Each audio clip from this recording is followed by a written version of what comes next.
সুপ্রভাত বন্ধুরা, কেমন আছেন সবাই? ঈশ্বরের কাছে সকলের মঙ্গল কামনা করে আরেকটি নতুন ব্লগ নিয়ে চলে এলাম। তো পয়লা বৈশাখে পুজোর জন্য খই, চিড়ে, মুড়কি এসব নিয়ে এসেছিল। তো প্রায় দিনই ও বলে যে খই দই মেখে খাবে। তো এত গরমে কি খই দই মেখে খাওয়া যায় বলুন তো? তাই একটা রেসিপি ট্রাই করব বলে ভেবেছি, যাকে বলে রান্না নিয়ে এক্সপেরিমেন্ট করা। তো ওই জন্য গাজরগুলোকে সরু সরু করে কেটে নিলাম, আর আলুগুলোকেও একবারে জিরি জিরি করে কেটে নেব। আমার রান্না নিয়ে এক্সপেরিমেন্ট করতে খুব ভালো লাগে। আমার ছেলেও খেতে ভালোবাসে, আর আমার বড় খেতে ভালোবাসে। তো মাঝে মাঝে আমি এটা ওটা করি, তবে নিত্য নিজে নিজে বানিয়ে বানিয়ে করি আর কি, যাকে বলে হজবরল। এসব রেসিপি কোথাও আমি দেখিনি, নিজে নিজেই বানাই। তো এটাও সেরকমই একটা রেসিপি করব মনে মনে ভেবেছি।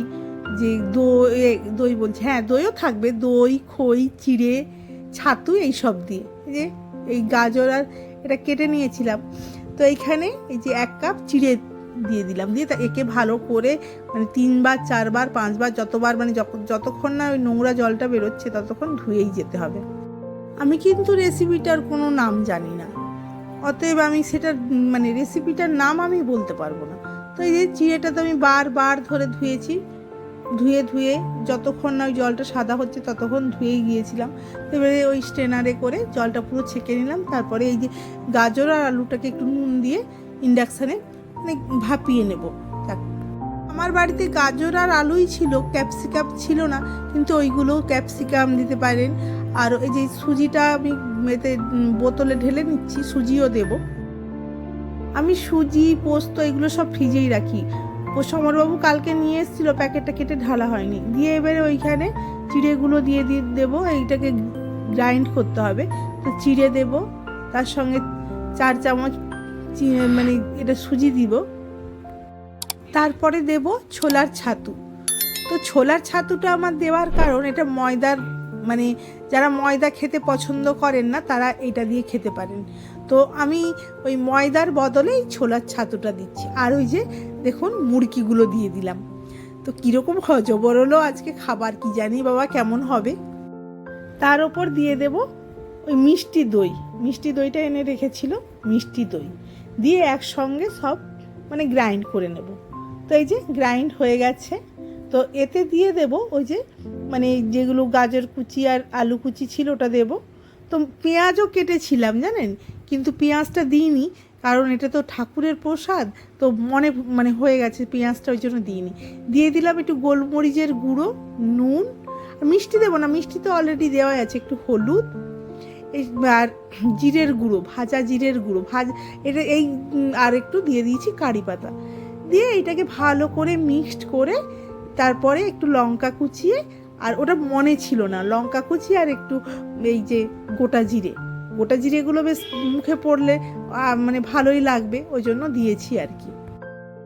ভাজা জিরের গুঁড়োতে কিন্তু শুধু জিরেই ছিল না, তাতে হচ্ছে মৌরি আর ধনেও গুঁড়ো করা ছিল। তো এই যে গরম করে নিলাম প্যানটা, তো দিয়ে দিলাম। মনে হচ্ছে ব্যাটারটা একটু পাতলা হয়ে গেছে। হ্যাঁ, পাতলা হয়ে গেছে। আগেই তো দেখলেন যে তেল ব্রাশ করে নিয়েছি, এই যে দেখছেন, এই দেখুন কি অবস্থা। বেশি তো নিজের বেয়ে আর কি করা। তো তারপরে কি করেছি, আর একটু ছাতু দিয়ে একটু এরকম মোটা মোটা করে নিয়েছি। এরকম মোটা মোটাই ব্যাটারটা করতে হবে। আর এটা তো আগেই বলেছি এক্সপেরিমেন্ট করছি, তো ওই জন্য আমার একটু ভুলভাল হবেই, কিন্তু তারপরে দেখুন সবই ভালো ভালো উঠছে। তো এই যে আমার ছেলেকেও খেতে দিয়ে দেব। তো ছেলেকে তো খেতে দিয়ে দিয়েছি, জিজ্ঞাসা করেছি যে বাবু কেমন হয়েছে। ও বলছে খুব সুন্দর হয়েছে। এটা ছেলার মতন দেখতে হলেও কিন্তু ছেলা নয়, কি নাম দেওয়া যায় বলুন তো? তবে আমিও একটা খেয়েছি করতে করতে, জানেন, দারুণ হয়েছিল। এই যে এতগুলো হয়েছে। এখন যেহেতু গরমকাল, অল্প তেলে, আর এটা তো দেখলেন এখানে কোনো ময়দা নেই। যারা ময়দা খেতে পছন্দ করেন না, একদম যারা হেলদি খাবার চান, তাদের পক্ষে কিন্তু খুবই সুবিধা। এতে আরও অনেক কিছু অ্যাড করা যায়। ধনে পাতাটা দিলে আরও বেশি টেস্ট হতো, কিন্তু ধনে পাতা ছিল না।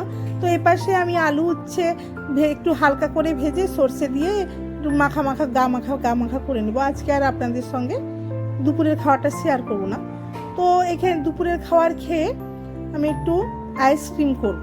তো আইসক্রিম করব হচ্ছে ছেলে বাইরের আইসক্রিমটা ছেলেকে দিই না, তো দিই না বলাটা ভুল, মাঝে মাঝে খায়, বলা করা যায় না, কিন্তু বাড়িতে আইসক্রিমটা করব।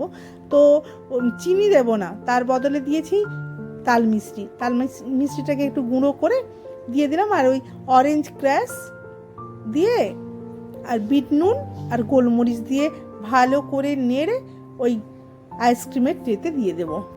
তো তো 6টা খোপ আছে, 3টে এইটা দেব, আর এর সঙ্গে কিছুটা বেশি হয়েছে, এর সঙ্গে দিয়ে দেবো পাইনঅ্যাপেল ক্র্যাশ। এই পাইনঅ্যাপেল ক্র্যাশ দিয়ে মানে তাহলে মিক্সড ফ্লেভারটা হয়ে যাবে। তাহলে দেখা যাক, এটাও আমার নতুন আজকে কিন্তু এক্সপেরিমেন্ট করলাম। তো ওইটা আর 3টেতে দিয়ে দেব। এই যে এইগুলো সে আনারসের যে শক্ত অংশটা থাকে ওটাও দেওয়া ছিল দেখলাম, ওই জন্য সব তুলে তুলে 3টে গ্লাস আগে দিয়ে দিচ্ছি। তো আমি একটু মুখে নিয়ে দেখেছিলাম, টেস্টটা কিন্তু বেশ ভালোই হয়েছে। তো আজকে এইগুলো আজকে বসিয়ে দেবো, মানে আইসক্রিমগুলো বসিয়ে রাখবো ফ্রিজে, সারা রাত থাকবে, কালকে খাওয়া হবে। তো চলুন আজকে ব্লগটি এখানেই শেষ করছি। যদি ব্লগটি ভালো লেগে থাকে তাহলে প্লিজ একটা লাইক করে দেবেন, আর যারা ফেসবুক থেকে দেখবেন তারা আমার পেজটিকে ফলো করে দেবেন। দয়া করে আমার ইউটিউব চ্যানেলটিকে সাবস্ক্রাইব করে দেবেন, পারলে একটু শেয়ার করবেন, আর কমেন্ট সেকশনে একটা কমেন্ট করবেন, তাহলে ভালো লাগবে। সবশেষে বলি, আপনারা সুস্থ থাকুন, ভালো থাকুন, ঈশ্বর আপনাদের মঙ্গল করুন। আজকে এই পর্যন্ত।